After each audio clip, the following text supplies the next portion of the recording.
2025 WNBA Finals presented by YouTube TV.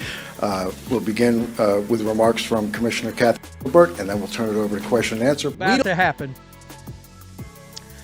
The WNBA teams that moved their games, this is about to be catastrophic. We don't want this. What am I talking about? Indiana Fever ticket prices to games over the next 2 weeks have dropped 42% since Caitlin Clark's injury announcement. An average ticket price of $100. The WNBA's biggest dread has now materialized. Caitlin Clark's squad injury has already had catastrophic results. Thousands of vacant seats will soon be a problem for teams that moved their games to bigger venues in advance of her arrival. While some fans are canceling their plans and withdrawing their tickets, others are simply boycotting the league as a whole. What do you think? While Clark is injured, is it too loyal for fans to boycott the WNBA? Any worry going on in the WNBA executive offices? If there is no worry, people aren't going to turn off, people are still going to show up. If that was the thought that they were having up there in WNBA La La Land, well, now might be the time to hit the panic button. 48 hours after news hits that Caitlin Clark is injured and she'll be missing 2 weeks, the market has responded and the market has told the WNBA. The timing for the WNBA couldn't be worse. To tell the truth, they are to blame for this. Caitlin Clark, the athlete who single-handedly kept their television ratings and putts in seats, is currently sidelined due to a quad problem. The league, which has been diminishing her impact for months, will soon witness what life is like without their star player. I don't know when it happened. I know afterwards, we got a message that she had something going on with her leg, and they were getting an MRI, and then we got the alert yesterday. Was it after the Liberty game on Saturday? Is that her last game? Yeah. Yes. Steph, you had a chance to... Let's investigate what is actually happening in this case. According to Indiana Fever coach Stephanie White, Clark will be re-evaluated in 2 weeks, but anyone who has had quad injuries knows that this timeline is at best optimistic. We're anticipating 2 to 6 weeks because my money is on the longer end. This is not a minor change. It will take some time for this injury to heal. However, this is where things start to get interesting.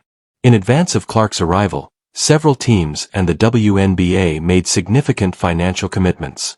The Washington Mystics moved their game against Indiana to a 15,000-seat stadium in Baltimore. The Chicago Sky moved the game to the United Center. The Dallas game was moved to the American Airlines Center, home of the Mavericks. These are not little decisions. We are talking about marketing initiatives, additional personnel, security, and venue rental costs that are all dependent on a single player's star power. I don't know how things work in pretend basketball. I don't know the history of transparency when it comes to timelines for injury returns in the WNBA. But I do know in the NBA, teams are rarely transparent with injuries.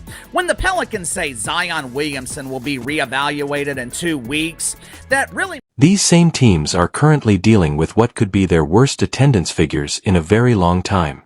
Moreover, the fans' motivations aren't covert. On social media, people are declaring that they would boycott games until Clark returns, sell their tickets, or cancel their plans.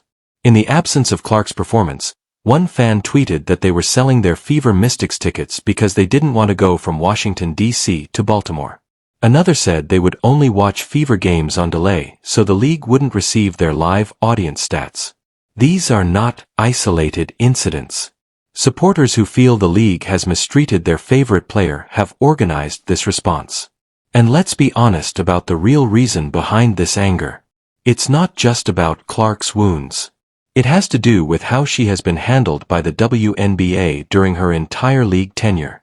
Since the beginning, there has been a strange tension between the league's wish to take advantage of her popularity and reduce her influence. Journalists and players were constantly debating how to share the attention and give credit to other players. The problem with this approach is that you can't have it both ways. You can't base your marketing strategy around someone and then be taken aback when there is a significant void left by their absence. When Clark played, the WNBA saw previously unheard of television ratings. Games that normally drew 200,000 viewers suddenly had over 1 million. Arenas that struggled to sell 5,000 tickets sold out venues with 20,000 seats. But rather than acknowledging this reality, the league often seemed uncomfortable with Clark's narrative control. Rather than acknowledging that a single player was largely responsible for the league's expansion, there was a constant attempt to make everything about it. The harsh reality of what their attendance and TV ratings would be without her will soon be revealed to them. The damage itself raises important questions as well. After suffering with quad issues during the preseason, many people are wondering if Clark was rushed back too soon. Safeguarding your best. In a league where the season has already been cut short and physical play has been brutal, your top priority should have been a valuable asset. Instead, we are now in a situation where the most profitable player might miss a significant amount of the season. From a business perspective, this is a surefire way to fail. The WNBA was finally gathering traction. Television deals were improving. Sponsorship interest was at an all-time high, and the mainstream media was actually paying attention. All of that was made possible by Clark's broad appeal and ability to draw in casual fans who might not otherwise follow women's basketball. Those casual followers have no strong allegiances to other players or teams. They won't watch Washington versus Chicago for the only reason that it's amazing basketball. Their enthusiasm in the WNBA was ignited by a specific player, and it disappears without that individual. Other talented players in the league are not insulted by this.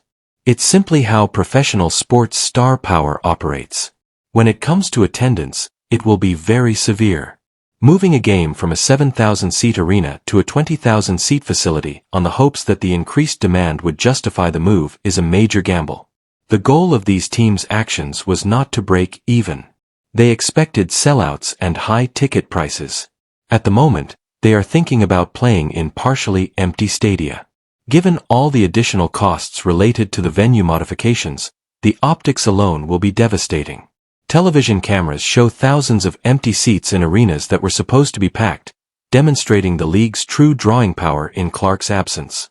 This kind of image is noticed by sponsors and TV executives, and it may have an impact on future contracts and partnerships. This is completely self-inflicted, which aggravates the league even more. The WNBA has a great opportunity to benefit from Clark's success and help other players at the same time. Instead, they often seem to see her success as a liability rather than an asset. There was a strange reluctance to embrace everything she had to offer. The current fan response is the expected result of that plan.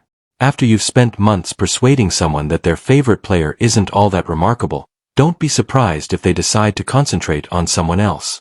When a player is hurt, the WNBA will have to learn the hard way that loyalty is returned. Some would argue that boycotting games while Clark is injured is excessive.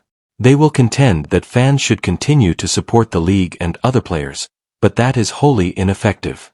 These supporters did not continue to back the WNBA. They happened to watch the WNBA and became fans of Caitlin Clark. There's a crucial difference there. The WNBA as a whole had a chance to win over those Clark-specific fans. But that necessitates making a sincere effort to effect that conversion. Instead, it seemed to be anticipated that once people started watching, they would eventually become fans of everything else as well. That is not how fandom works, especially for casual sports viewers. Beyond just ticket sales and TV ratings, there are also financial consequences. Merchandise sales are likely to decline. Sponsorship activation is more difficult when your main attraction isn't taking part. Media attention will unavoidably decrease in the absence of Clark's plots to follow.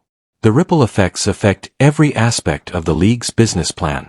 The worst thing is this. This could have been avoided. With the right load, this entire issue might have been prevented.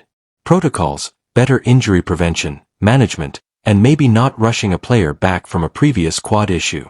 However, the urge to capitalize on Clark's popularity may have led to decisions that prioritized short-term profit over long-term player health. The timing is particularly harsh because this is happening at a crucial point in the league's development. The WNBA was finally gaining popularity, but sustaining that momentum requires consistency.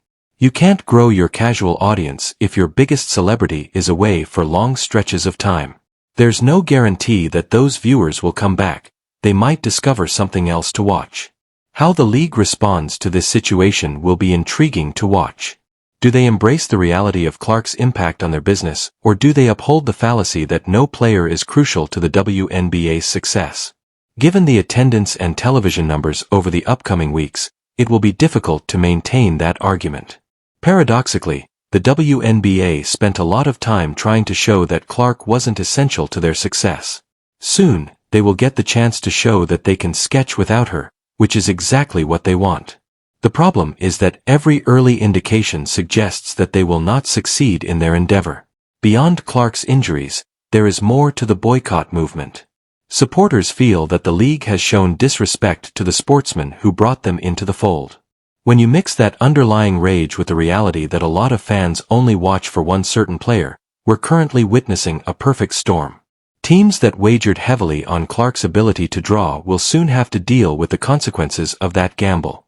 The rearranged games, increased marketing spending, and increased expectations all presumed her presence. They become expensive without her.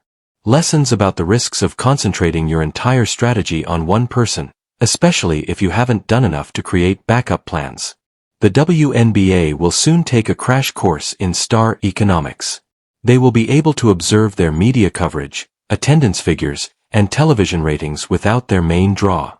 Furthermore, given the fan reaction we've already witnessed, those numbers won't be favorable. This situation perfectly captures the tension that has existed in women's basketball since Clark joined the league.